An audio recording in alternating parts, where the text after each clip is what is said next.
In September of 1774, representatives of 12 of the 13 colonies met in Carpenters Hall in Philadelphia for the First Continental Congress. It was a daunting time. In response to the Boston Tea Party, the British fleet had blockaded Boston. And back in London, the Parliament had passed the Intolerable Acts. As those men entered that edifice, the question facing all of them was whether they could truly come together. After all, they were very different, representing very different locations across the continent, from New Hampshire to New York to South Carolina. Immediately, a note of difference, disunity, and discord was sounded.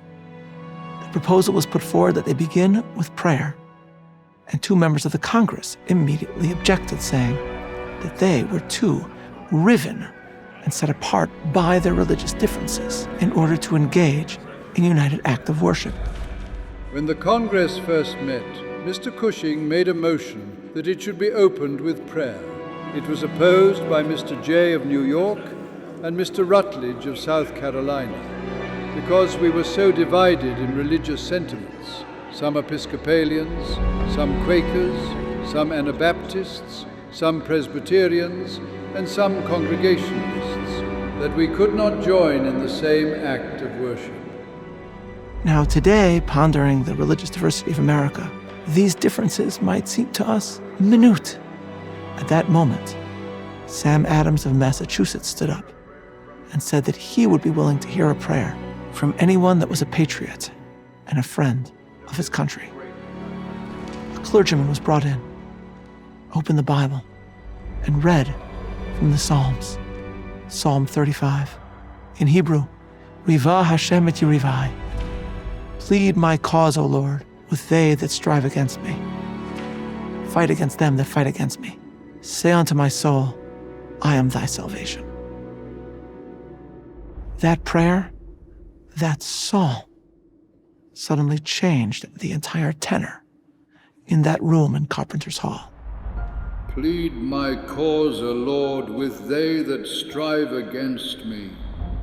Fight against... John Adams wrote that evening to his wife, Abigail, who was back in Massachusetts, saying, I never saw such an effect upon an audience.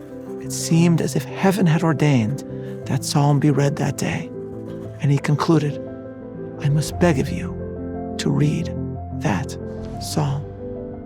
Thus did a passage from the Hebrew Bible bring these Americans together.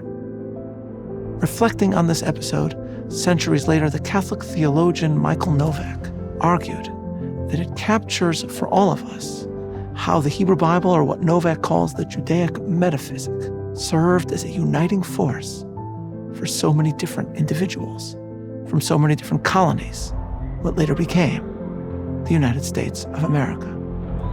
The Hebrew Bible was an inspiration because it describes a political entity, a covenantal people that are united by God in common cause, sustained in the face of challenges by the faith in a providential Almighty who is the divine director of history. Today, if you go to Philadelphia, you will see lines of tourists waiting to enter a different edifice, the one where the Second Continental Congress met, the building known today as Independence Hall.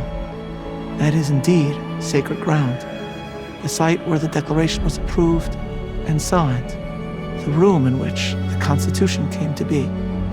But fewer Americans take the short stroll to see Carpenters Hall, and there is no memorial there for the prayer that in 1774 brought Americans together, a prayer that set the tone for our civic life, in which faith throughout American history played such a role in our social fabric, while also allowing for freedom and religious difference.